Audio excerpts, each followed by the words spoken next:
Hello, and welcome to Realising Your Potential, the podcast with me, Nadia Baker, where we speak on topics that help leaders and organisations to think about the ways they can help everyone to realise their full potential. 3, 2, 1, yeah!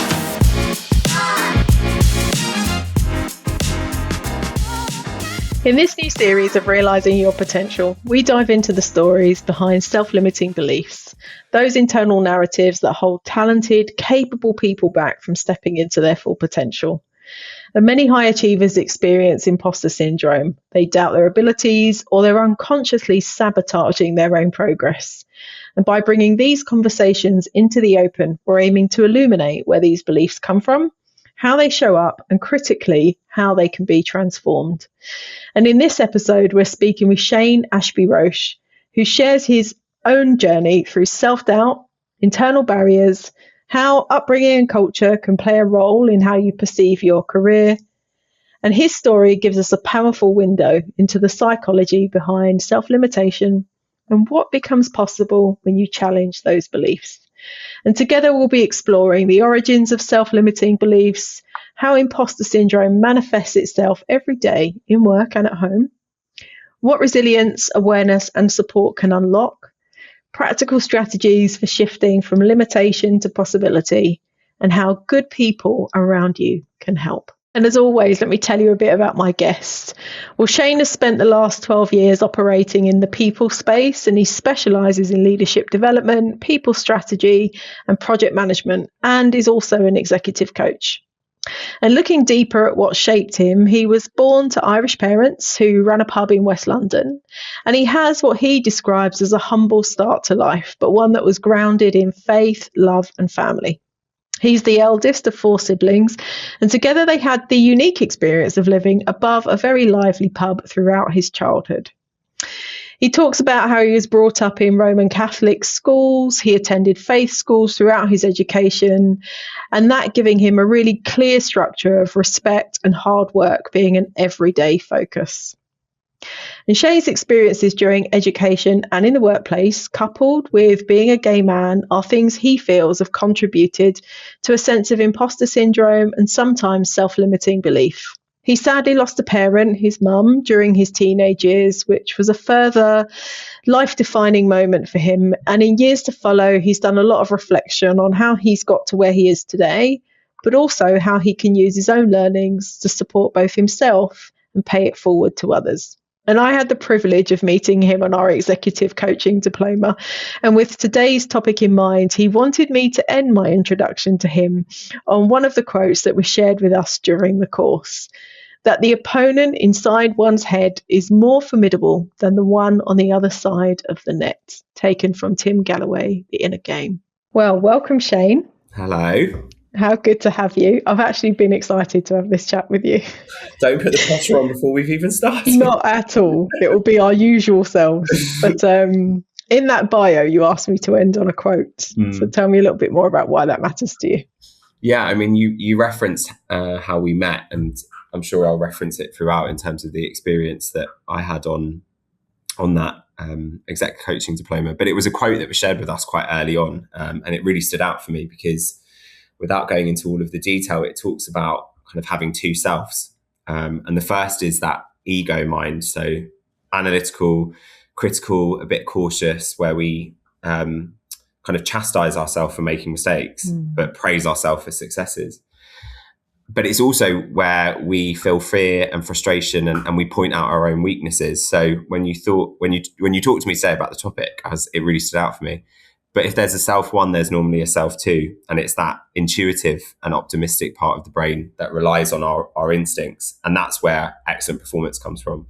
So it's really interesting that today we're going to be talking about me, because I spend a lot of my career working with people to talk to them about how it shows up for them. Now, from a coaching perspective, which we'll talk about later, obviously you don't do that much because you're listening rather than giving. But I'm a leader, I manage people, I mentor people, and that's where I really get to use some of the self-reflection in there. And that quote stood out for me because I have to address my own ego mind as such to be able to give advice or to reflect. So I just thought it was a nice one to share with people. I haven't read the book. I'm not going to lie to you.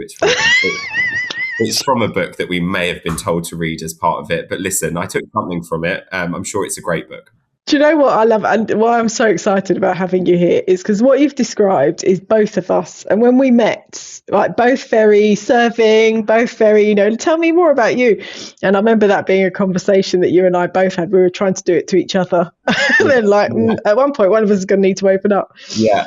Yeah. And I think that comes from our backgrounds as well in terms of even just our careers, right? Like, we ask questions a lot and try to solve the problems sometimes or come up with a solution that might not actually be a problem. So yeah, but really, really excited to hopefully share some of my reflections while also maybe going off on tangents. So the permission for you to pull me back into line as always. Bring the tangents and I shan't pull you back in. But let me ask you a question to get started. And we debated this topic a little bit, didn't we, about what do we mean by humble?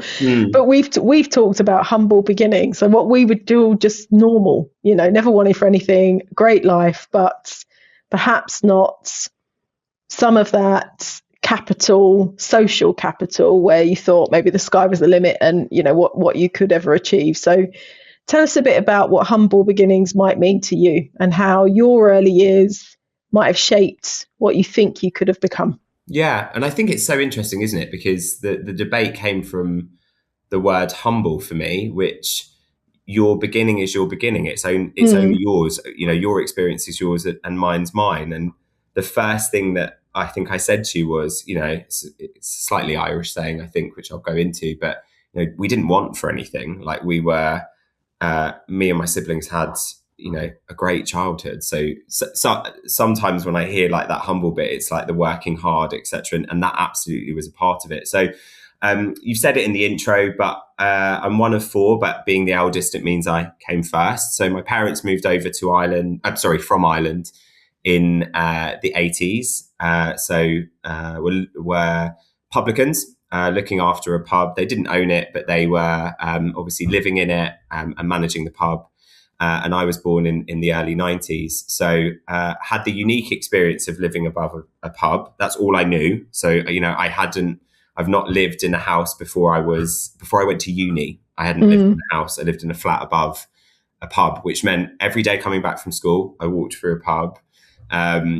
And that was pre-smoking ban. So my parents didn't smoke, but actually, ironically, my clothes smelled of smoke, even though that I didn't have that. But they were really, really hard workers, my parents. And that is kind of testament to the beginning that I was kind of introduced to, which was you work hard, you are respectful to those above you, and not just within the household, which obviously was a big focus, but you really respected authority and you were appreciative of what you had, but not just that, you were paying it forward and that you were thinking of your community. Now, when you live above something like a public house, there is automatically a community. And you mentioned, and I have, about them being Irish. Being Irish in the late 80s and 90s, it was a very specific thing when you were based within the UK. So I might come onto this a little bit more detail in another question potentially. But that beginning kind of meant for me, I was being brought up by Irish parents in London. And there was a little bit of an internal conflict that I have, which was, and I still have to this day, which is I would go back to Ireland with them at certain points of the year. And to my family, I'd had an English accent, and it was always an English accent. It was never British, like you have an English accent. And in the UK, when I was in London, it was about being Irish, but I didn't have an Irish accent. So there was this conflict. But neither of my parents went to university. They worked, as I said, really, really hard, but hadn't experienced kind of formal education past what was required. I mean, I think it probably bears noting my dad is one of 16 siblings. So wow, a lot, which meant, his experience growing up was very different to what he was able to provide for us.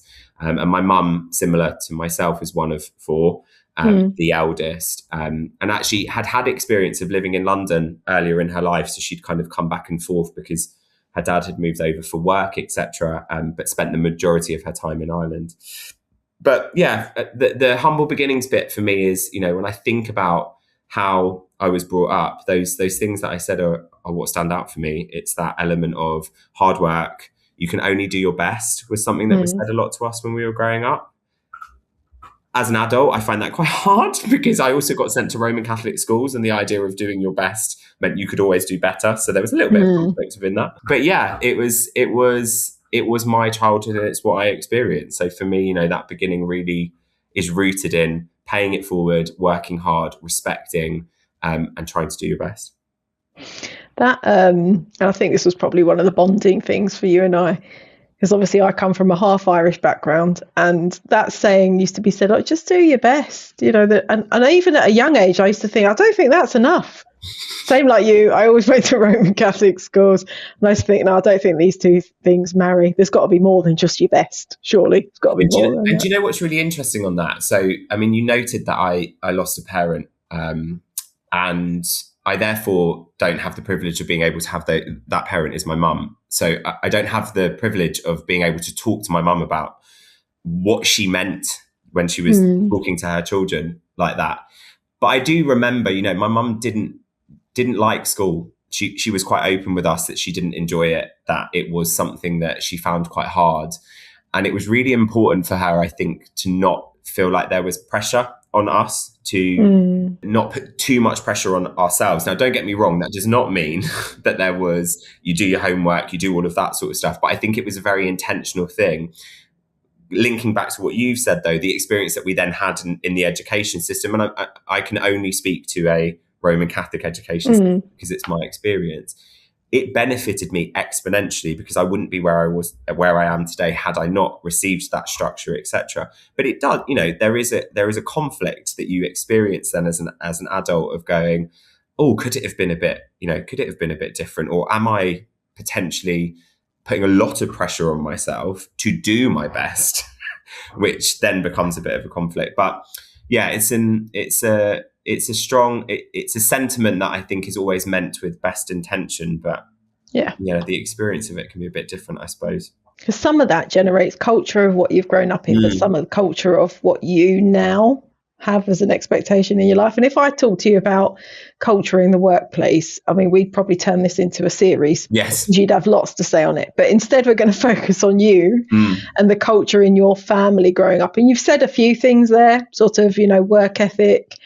But what were sort of some of the unspoken rules or beliefs that might have shaped how you saw the world, or maybe even caused a conflict? Yeah, I think I think there is an element of, I talked about community earlier. When you are brought up with Irish parents, and again, the only experience that I have, there's a real element of respect for community and respect for others. And I think for me, that is something that was ingrained in us. We went to church every weekend. There's an element of community within that. But there is also an element of service that comes from that. Now, my parents worked in the service industry, so that was happening downstairs. And they served their community. I talk about my Christmas. We're recording this around Christmas time. And my Christmas days growing up were, we would get up, we would do our presents, we would go to church, we would come back, and the pub would open. Because, and my mum would always say to us, my mum loved Christmas, but she would always say to us that she opened those doors for those people that came in throughout the year that might not have someone for Christmas. Now, they didn't open all day. They were open for between about 12 and 3. But that was just that was just Christmas to us. And actually, another experience, which is really interesting, I suppose, is we ate as a family every evening but Sunday. Interesting. Which is the one day of the week for most people. But the reason being is because most football matches are on a Sunday. So they were working downstairs. So, that element of coming together, that element of community is kind of an unspoken thing. And it's something that's really important to me, and something that I aim to do as an adult, but whether it be my friends. My sister talks about it a lot. I always want to bring my friends together for my birthday, and it's kind of this thing that I need that community around me. And I think the other bit, to acknowledge the Roman Catholic upbringing piece, there was an element of, and again, I'm always really, I want to be respectful of this is something that, my experience of being a gay man means that being a child within it is knowing that there was a sense of something being different. But growing up Roman Catholic, you're kind of told what's right and wrong. So that element of right and wrong is something that has shaped all of us in different ways. You can hear there's so much stuff on it now, being a good boy, a good girl, what do those things mean?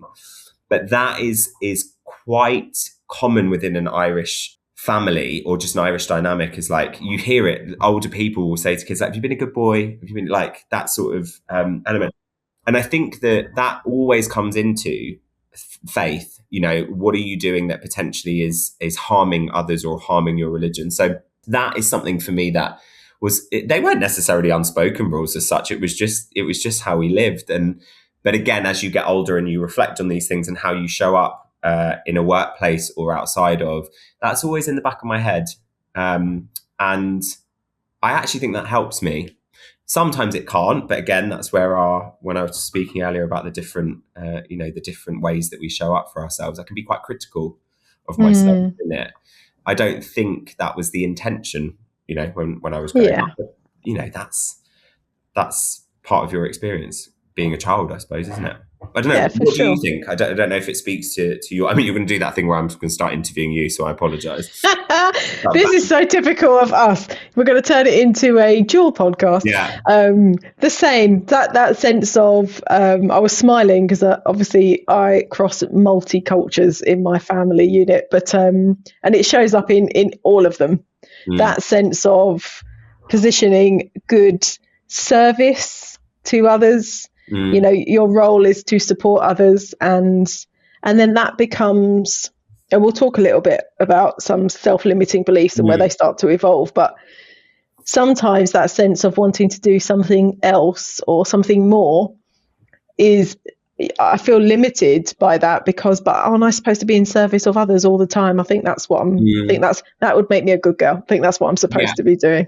And it's funny how these things manifest, right? But equally, you can have siblings like you. I've got 3 siblings, so there's 4 of us, and we're all completely different. We're not all the same, and we've had the same upbringing. So let's talk on that then. I'm going to come back to you now, Shane, before you start interviewing me on self-limiting beliefs. So some of those, and you've talked a little bit about a few, but what are some self-limiting beliefs that might show up most often for you now as an adult? It's so interesting. I think the things that I pride myself on are, I feel like I'm really results driven. I'm very analytical as a person. I'm constantly asking questions and I'm quite practical. But I have some real self-reflection when it comes to being like commercial. I'm not a numbers person. I find numbers really hard. I have done since I was young. You might even remember this when we were on our coaching qualification. It was one of the things I brought to the table, actually. I was like, I am not commercial. And that statement is so interesting, because if I hear someone else say that, whether it's commercial or not, it makes my ears prick up, because I'm like, there's a bit of a fixed mindset there. Like, how do we support you in potentially doing it? We all have them. But it's, those fixed mindsets for me always show up in spaces where sometimes I feel less comfortable.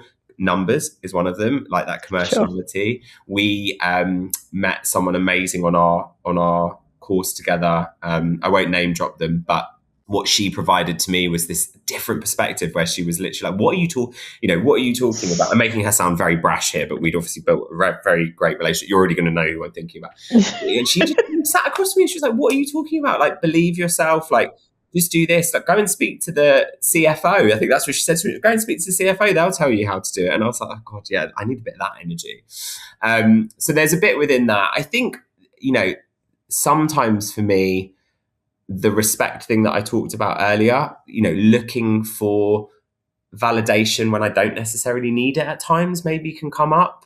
And I think that's more just wanting, because I pride myself on ensuring that people know that they're doing a great job, or that they're getting constructive feedback, or they're being supported on that journey.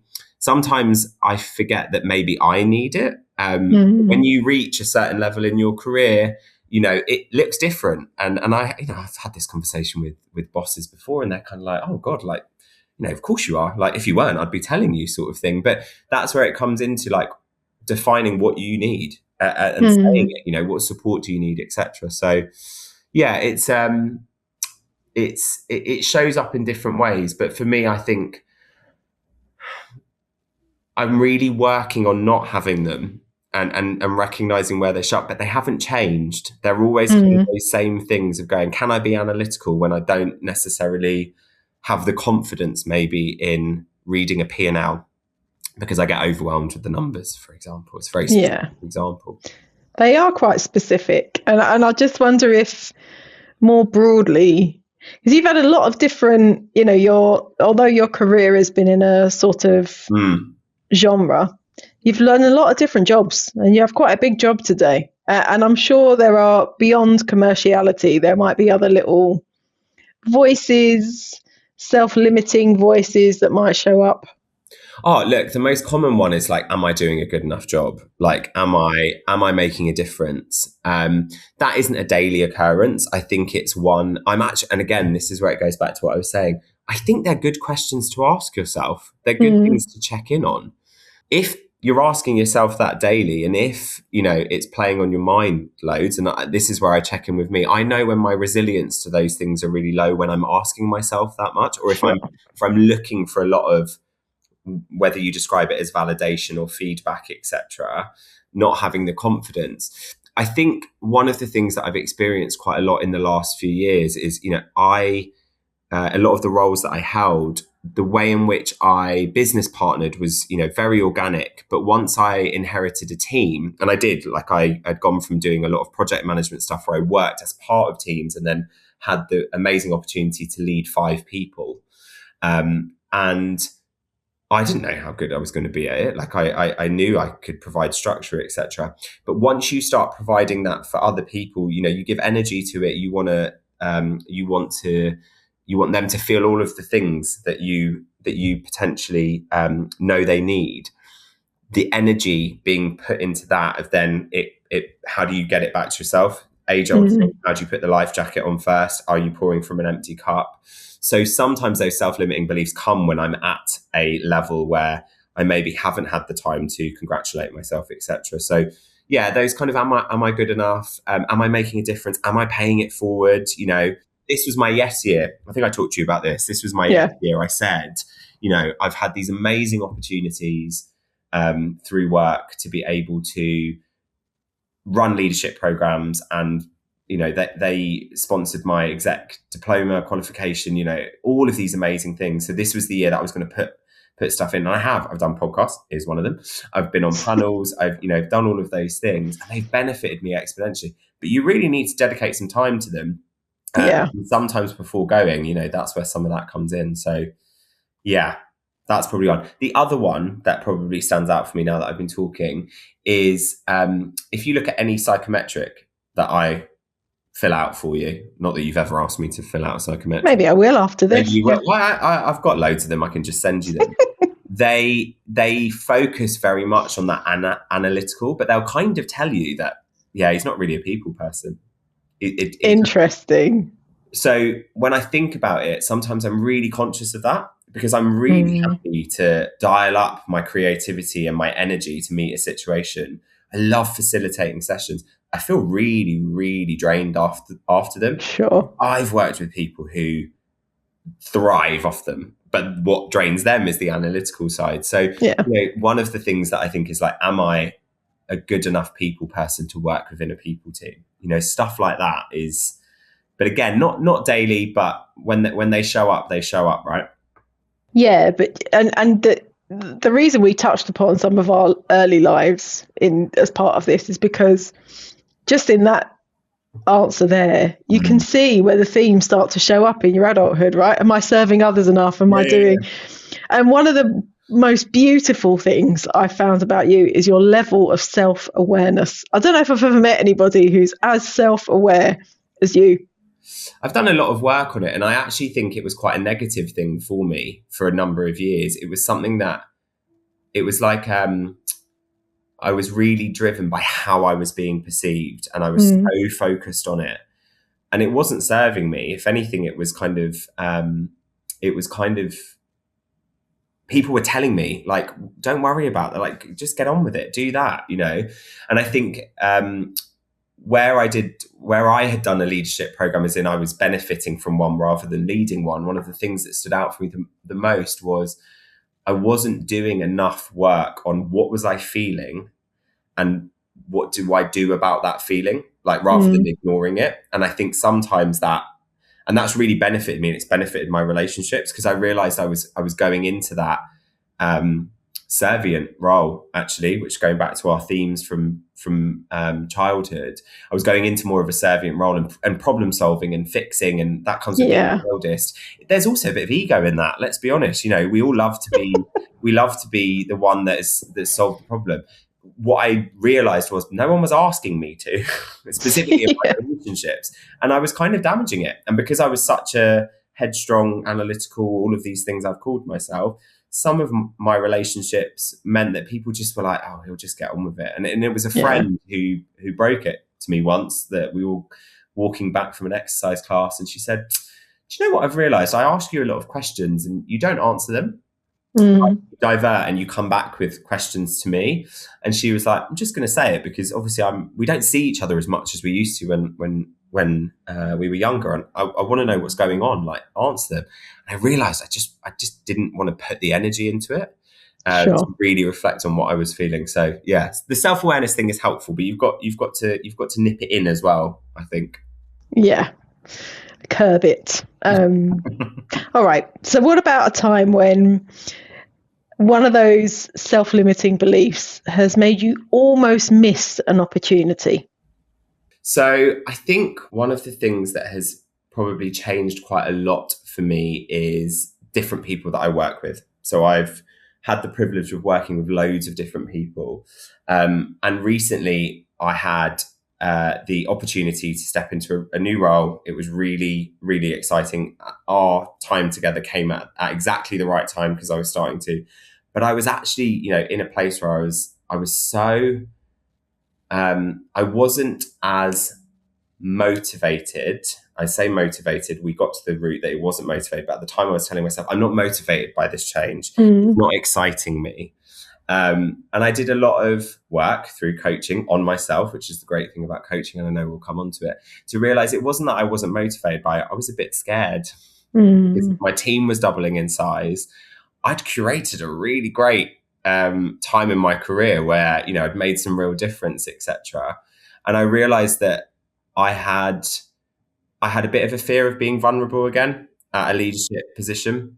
And I think now, I don't know if I ever would have turned down the opportunity, but what I realized was, what's your gut telling you? It's that self-awareness. What am I feeling and why am I feeling it? So the fear of being vulnerable meant that I was just pushing it to the side and telling myself, actually, no, don't want this. No, it's not exciting me. And, you know, that's a defense mechanism. You know, that comes from, I'm only going to do stuff that excites me, etc. I mean, I love my job now. I work with amazing people. I'm being challenged in ways that I didn't even expect to be challenged. But I think that's probably the one that sticks out for me the most. Yeah, sure. I feel lucky to have been there around that time to just experience that and just talk about stuff. And that beautiful soul that we've talked about, or you reference from that, I mean, she brings good energy, doesn't she? You're right. We need some of that. Yeah. The bum, I think she just was like, what are you doing? Like, you're, you know, believe in yourself. And it's that. And do you know what? Like, she was right. She was. I won't tell her, but she was right. I might send her this and say, can you guess that this might be... You know what she was saying? Why didn't you name me? That's what So what if you didn't have any self-limiting beliefs, like none at all? And I'm not saying you go the opposite way to being, you know, just demonstrating a level of hubris, but if those little voices didn't exist, what do you think you'd be doing differently in your life or your career? I find this question quite hard. I do find it quite hard. And the reason for that is because I feel like I've worked through so much of the self-limiting beliefs to get to where I am today. And I'm proud of it. So therefore, there's a part of me that it feels a bit uncomfortable to be like, well, if I had none, this is where I would be. Like, I would be so much better. But I'm equally inspired by loads of people. And I think I can look at look at the things that they do and go, oh, I could maybe be doing a bit more of that. I think one of the things that potentially stands out for me when it comes to that question is I would spend more time learning and being excited by things and being energized by things than potentially overthinking and being a bit too analytical. I talked earlier in the intro about your strengths sometimes are the things that, you know, drain you at times. But yeah, that would be the bit. You know, I have had the privilege of being mentored this year by someone who I would definitely say exhibits that kind of, I'm sure he wouldn't say that. I'm sure he would say he has loads, Yeah. but I'm really inspired by it. And I've learned that from him in saying, you know, what are the things that you'd like to use your energy in if none of that was there? And I was like, oh, I'd love to read a bit more. I'd love to like go out and experience a bit more, etc. So yeah, that would be probably what stands out for me. But I do find it hard as a question. Yeah. This one might be equally hard then. Oh, God. What would personal freedom look like for you? I think, and again, this taps into, you know, in your intro, you talked about me being a very proud gay man. I'm married to my husband of 10 years. I've not been married for 10 years, but we've been together for that long. You know, I feel an element of freedom, but there is a lot going on in the world right now that scares Sure. me. So that question is one for me where freedom within any space is that everyone else has got that. And I know this sounds a little bit, I'm going to use the age old Miss World thing, but I think personal freedom for me is, you know, it's one of those things that it means very specific things to me. In the workplace, if I bring it back to that, you know, there is that thing of I've had the privilege of working in an organisation where no one bats an eyelid at that sort of stuff, and I'm really happy to be within that. But I think for me, it would mean not just my own self-limiting beliefs, but others, like what others think as well.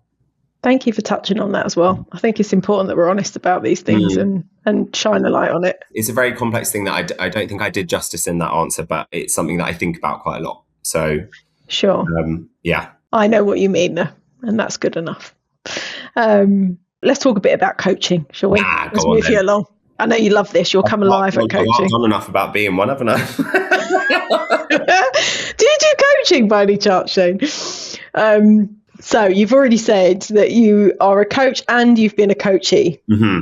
So what initially made you think coaching would be right for me, perhaps first as a coachee, and what benefit do you think you've had from that?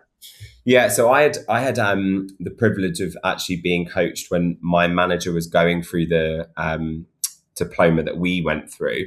Now, because my background is within learning and development, I was probably introduced to it a lot earlier in my career than most people, but less of being coached and more about encouraging people to understand the difference between mentor and coaching.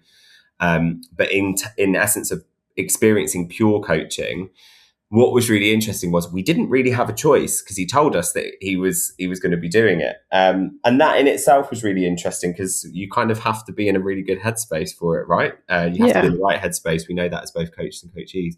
But it was my first experience of silence in rooms. Mm-hmm. And because I was the coachee, I was the one who had to fill that silence and not with questions. Yeah, you couldn't ask questions back. Yeah. And obviously it was something that, and me bringing the topic. So now I understand the power of it. So for context to anyone who's listening, that obviously we've referenced the experience that Nadia and I had together. But what we had to do on that program was be coached, be as comfortable being coached as coaching. And it was transformational for me because it was intentional. It was something that we were doing for ourselves, and it was not scripted. Like it wasn't something. No one in that room, we didn't know who each other were at that point. Yeah. So for me, it was something that you have to experience to be able to encourage in other people, or just to be able to say, this is what it did for me. And it did a number of different things for me. But the key thing for me was, and I always think of it, was the power of silence. actually, that it felt like something was switching off and allowing me to switch something else on. And what that something else on was that kind of solutions oriented for myself rather than for other people. Yeah. And that not doing it in a work context is really quite important, isn't it? Because everything that we brought to the table there were personal things. They were about us as individuals rather than this scenario at work. And sometimes work may show up but in a different context. And I think in this exec coaching space, that's quite an important differential, because lots of people I know coach in work, but they're coaching for performance, they're coaching for development, career, rather than, you know, what it means about them as an individual and self-growth. So what about an example where coaching, either through a discovery of where you've coached somebody or where you've been coached, has challenged a narrative that perhaps you'd grown up with, or a self-expectation that you've carried? So I think for me, if I start with being a coachee, the thing that probably stands out for me the most, and I think I brought it to one of the sessions, whether it was one that we were in together or not, was I talked a lot about my fear of change. Now, it's really weird because in the workplace, I'll say I like change, but the fear of change, which actually links quite interestingly to my example that I gave earlier. And it was to do with me and my husband moving house. So, and I live in a house now. I don't live above a pub anymore and haven't done since. But there was this element of being, and it was, you'd think, oh, that's quite a weird one. Like, what does he want to get coached on that for? And it wasn't the idea of moving house. It was the idea of, why does it make me uncomfortable? And I was being given the opportunity with some really powerful questions of, what does it represent for you? Or how do you feel? I think that was the first question that I was asked, was that, when you think of it, how do you feel? And I was like, I feel uncomfortable. And they were like, what does uncomfortable mean? And it was like, how are you feeling? Like tapping into the pit of my stomach and all of this. And without going through the whole coaching session, I realized that, you know, what's really important to me is stability. And what's really important to me, and whether that comes back to having lost a parent at the age that I did, priding myself on, you know, providing stability for others and being in a place of support, I realized that actually to get to experience growth, it's to say that it's okay, things can feel a bit unstable.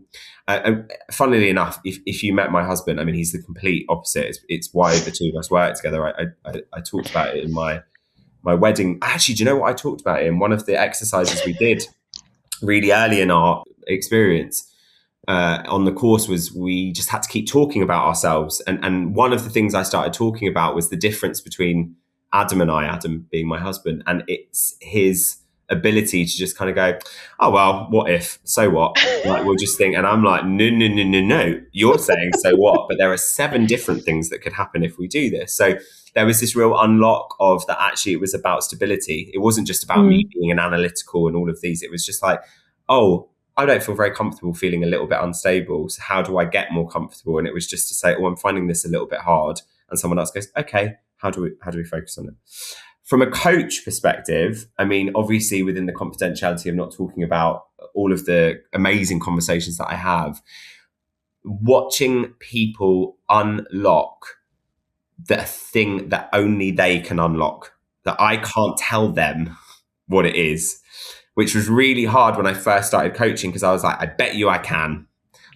For somebody who likes to solve lots of people's problems. Yeah. And actually, it's nothing like being humbled. So there's nothing like being humbled. And that, you know, that course did, but it really allowed me to go, do you know what? I want people to feel comfortable. And actually the easiest way to make people feel comfortable is you don't need to justify your questioning. You don't need to over explain stuff. You just need to give people some space and to ask them to do the thinking and you to just be their thinking partner. And that was really, really important to me. And I think it helped me as a coach, but it helped me as a person as well. Yeah. Also, Adam sounds like the perfect balance for you. I love that. Yeah. He's a good. So thinking about your journey from childhood to being of service to growing up in different backgrounds, you know, the transition from being here back to Ireland and different people's expectations, your family culture, where you are today. If someone was listening who comes from similar backgrounds, or even just some of your story resonates, and they might be doubting themselves because of where they started, or, you know, the culture of their family, what would you want them to know? I'd want them to know that what you're experiencing is valid, and what you're experiencing is your experience. And if you're reflecting on it, it means you want to do something about it and you want to harness it. The thing that I probably haven't touched on, but I think is most important, is gathering a community around you. So it's not just about you serving a community, but around you. People want to help. I mean, I love when I get an inbox message going, I'd love to have a chat about this. You know, I coach pro bono to charities because I know that people can't afford it, etc. For me, it's just saying, like, everything you're feeling is valid. What do you want to do about it? You know, how do you harness it, etc. I don't wake up and think that every day. I need people to remind me of it. So if you've listened to all of this and you're like, oh, do you know what? He sounds all right. Drop me a LinkedIn message. I'll have a conversation with you about it. And if not me, I'll push you on to Nadia. She'll have one. Between the two of us. But I do think it's, you know, it's used a lot at the moment, but it is about being kind to ourselves. You know, it's about saying your experience is yours. You know deep down what benefits you, and you know what doesn't. Two powerful things that I'd like to end on, whether this is the last question or not, but two powerful things I'd like to end on. A really powerful observation that was made to me by a mentor once was, when you are having a conversation with yourself and you're thinking of your thoughts, ask yourself, is this helping me or is it hurting me? And I do that quite regularly. So that would be the first thing. And the other thing is temperature checking. What's the weather like in your head today? Oh, someone said that to me and I was like, I love that. What's the weather like? And do you know what happens with the weather? It changes. Yeah, it changes hourly. So there's those bits of just reminding yourself of, am I helping myself with these thoughts, or am I potentially harming myself with them? Harming is a very strong word. I'm reflective of that. And the other is like, what's the weather today? A bit cloudy, actually full of sunshine, all of those sorts of bits. So drop me a LinkedIn message, build a community around you. People want to help, like they do, and check in on yourself. Thanks for being part of my community, Shane. And thanks for giving me your time today. I've loved chatting with you. You have a great weekend. You too. Take good care. You. See you.